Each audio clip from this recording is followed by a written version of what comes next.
look, obviously Man United they're all over the place at the moment, on and off the pitch. Yes. We've obviously heard Jim Ratcliffe now is a big rat taking away the lunches for staff members at. Unless you're a playing staff, you only allowed a soup and a sandwich at Carrington. Do you know, I quite like a soup and a sandwich. Yeah, so do I. I love it. But, yeah, the point you're making is that he is making cost-cutting measures all over the ground, right? And it goes down. It doesn't go down well for the people that really work at the club, the people behind the scenes. And Manchester United used to have, I don't know whether they still do, but used to have the biggest working force of any professional football club outside the playing staff. I think it was over 1,000 people that work in there to run that. One of the biggest clubs in world football, right? Yeah. It takes a lot of people to run that. Maybe he's gone in there and felt, we've got 1,000 people here. Can we trim it down to 650 to do the same job? I don't know. Unless you know that all the facts behind the scene, you don't know. But have you got an issue with the situation? Look, because when you start going at the training ground, right? I don't know. People at the training ground. Okay, but we don't know the proper facts. But people at the training ground who ain't going to be able to eat with like the same as the players. I get it. I do. Do you need to feed staff? Well, who are just there? You're telling me feeding 1,000 people a day. No, I don't know. 1,000 people a day, no. It's the people at the training ground. Right, the training ground, right. Okay, so look, it's a bit different.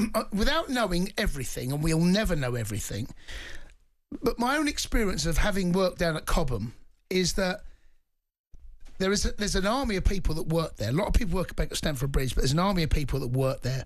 There's not just the playing staff, there's also the medical team. There's the player liaison. There's other people that work there that do jobs that people won't even know how that operates and what their job. There's all of that. There's the medical stuff. There's also like some the people that work in the office. They do all the day-to-day stuff in the office. I think you have to, if they're down the training ground. So I was lucky enough to work at Cobham, and the players get fed first. The food is outstanding. It's a la carte. It is at the highest level. Yeah. The freshest of everything. It's cooked to an unbelievable standard, as you would expect. And once the first team have eaten, everyone else has fed, the manager, the backroom staff, medical team, everyone. That's the first, and it's the priority. It's the way it should be. Then we could go in and eat once everyone else had done that. Yeah. That was just how it was. Well, I'm guessing he wants to trim everything down. So they can't go and eat now. But what are you saying that the medical staff can't eat now? Well, people that are working there, that turn up at probably something like 5:30, 7 o'clock in the morning, right? Some of the players get treatment. Some of these guys don't leave there probably until 7 o'clock in the evening. They're doing like 12-hour days. You've got to feed those people. You've got to. Is it their job to feed them people, though? I mean, if you was working in London, say, you work in London, you're not getting fed, are you? You're not getting fed. No. You have to bring your own lunch in. You're doing a job. You have to feed the players. You have to feed that because that's their job, to be fed properly, to have the right nutrition. Let me break it down. Do you have to feed the players? Well, yeah, of course you do. Well, you do now, but I'm saying... Well, you have to feed the players. Well, you just went to an office, right? Do these big offices feed these MDs? Do they feed everyone that works there? I know, but you need to feed the players. I'm with you. What I'm saying, where do you cut it off? Where's the point you go, you can eat, you can't eat? But the issue you've got is now you are going to upset staff. You're going to make it awkward.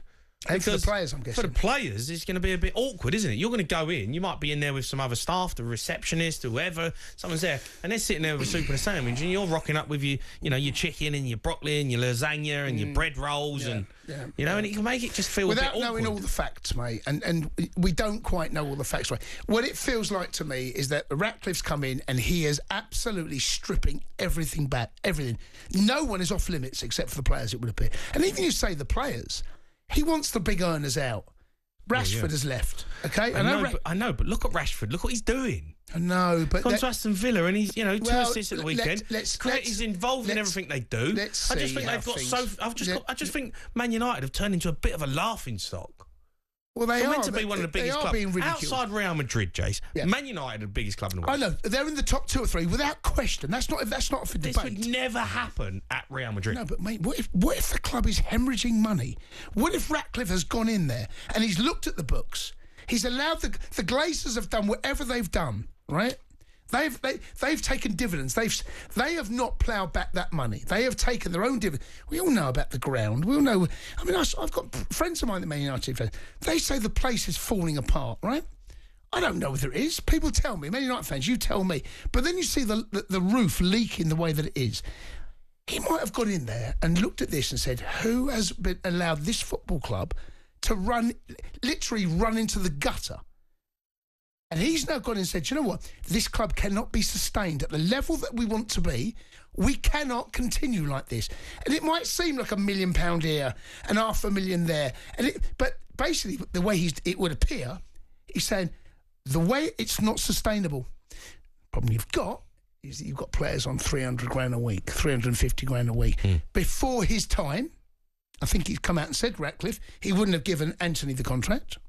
He wouldn't have given Casemiro the contract. These are now a weight round the club's neck. He gave Dan Ashworth one and then got rid of him.